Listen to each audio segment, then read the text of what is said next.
Salve a tutti signori, io sono Lorenzo e questo è il mio canale Espertone, benvenuti. Bene, oggi siamo in compagnia di lei, Citroën C3 Aircross 1.500 turbo diesel, versione Shine, quasi quella più completa, cambio automatico, un'auto che ha già 5 anni e 80.000 km sulle spalle. Quindi andremo a vedere consumi reali di quest'auto, con cambio automatico, diesel che ormai non si trovano più, però peccato perché era un bel motore ed è un'auto che più che un crossover, secondo me, questa qui è un monovolume rialzato perché ha degli spazi veramente enormi per essere un'auto così piccola. E adesso andiamo a vederla comunque.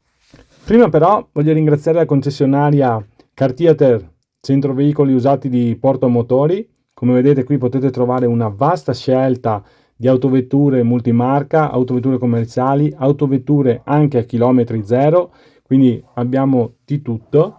Sono tutte selezionate e garantite da Porto Motori. Vi lascio il link in descrizione in caso se volete andare a visitare la concessionaria. Grazie particolare appunto per avermi dato il permesso di fare questo video che per me è molto importante.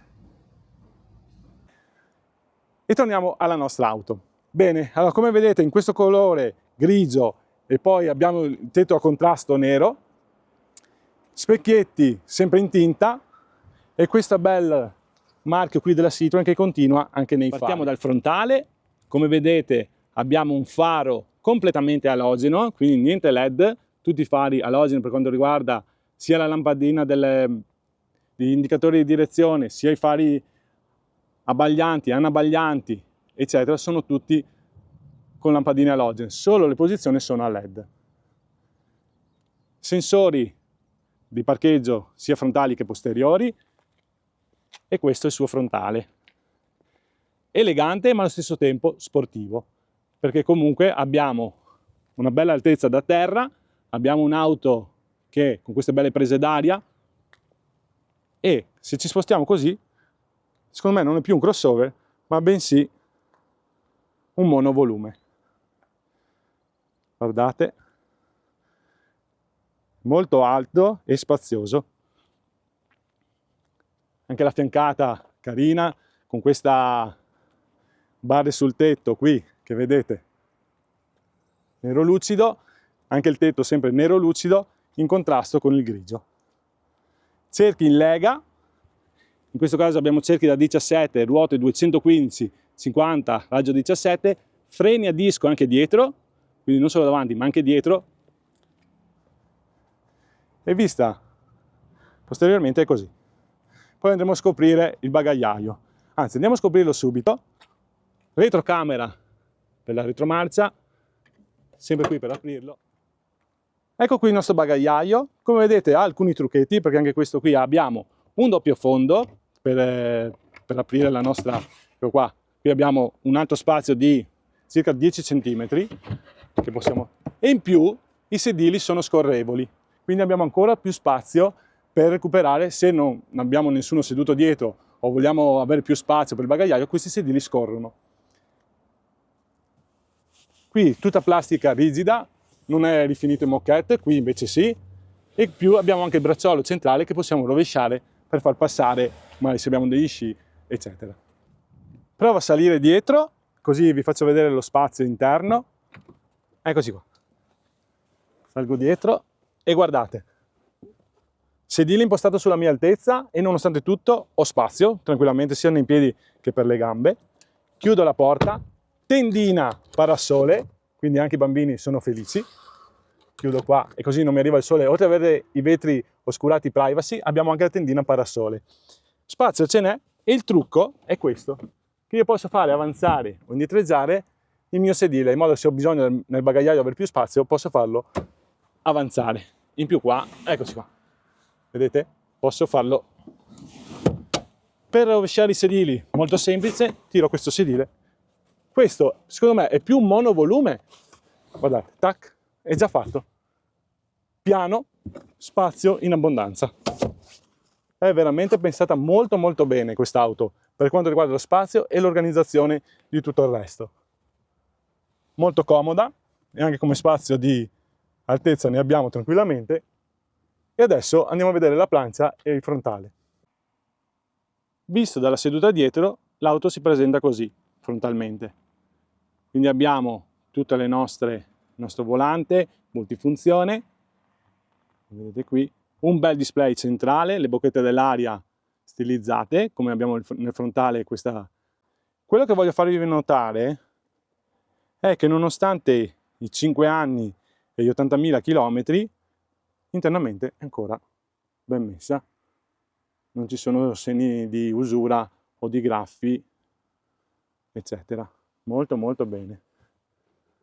Anche qui sedili belli morbidi, vedete, belli di spugna bella morbida e si sta molto molto comodi.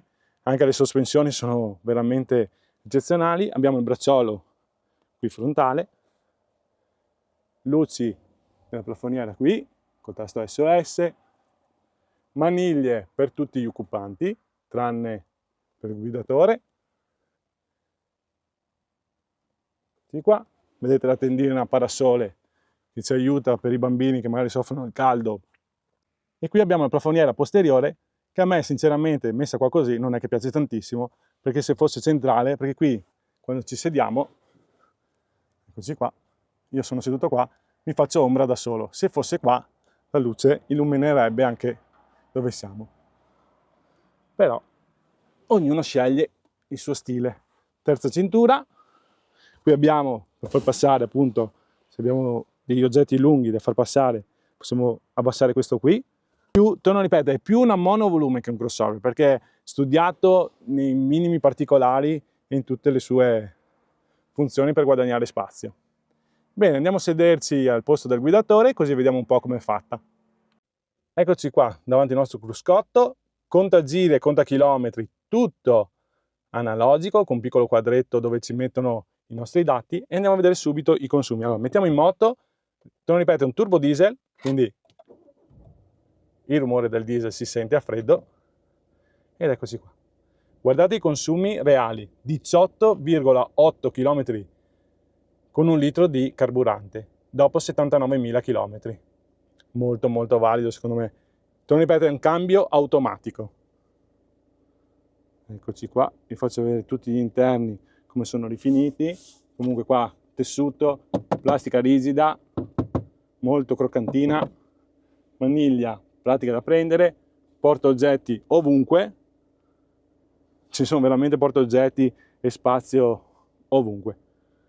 Avevamo il climatizzatore qui direttamente sul display, cosa che a me non piace, preferisco sempre le manopole. Per quanto riguarda l'assistente alla discesa, quindi lui ci frena e ci mantiene sempre la stessa velocità. Il selettore, per quanto riguarda se andiamo a fare sterrato, se c'è la neve, se c'è sabbia, fango, oppure possiamo metterlo anche in off e spegnerlo. Qui il tasto di accensione, il cambio automatico è questo, e qui abbiamo sia il cambio automatico che anche il selettore per aumentare e diminuire le marce e quindi comandare noi il cambio automatico. Ha una buona vibrazione per quanto non sono più abituato al motore diesel. Comunque peccato veramente, perché i consumi sono da record. Lo specchietto col sensore che si oscura se arriva un'auto dietro e ci fa i fari abbaglianti. E eccoci qua. Belli sti sedili, molto molto comodi. Hanno questa schiuma molto morbida, sono veramente comodissimi. Bella auto e anche spaziosa. Avevamo i nostri specchietti, non sono illuminati. Eccoci qua. Ci sono vani portaoggetto ovunque, freno a mano, manuale, quindi non elettronico. Vedete che proprio le rifiniture comunque sono plastiche rigide, sì, pratiche da pulire, ma non si usurano, nonostante i chilometri e gli anni di utilizzo. Che ne dite voi di quest'auto? Secondo me è un'auto molto molto pratica.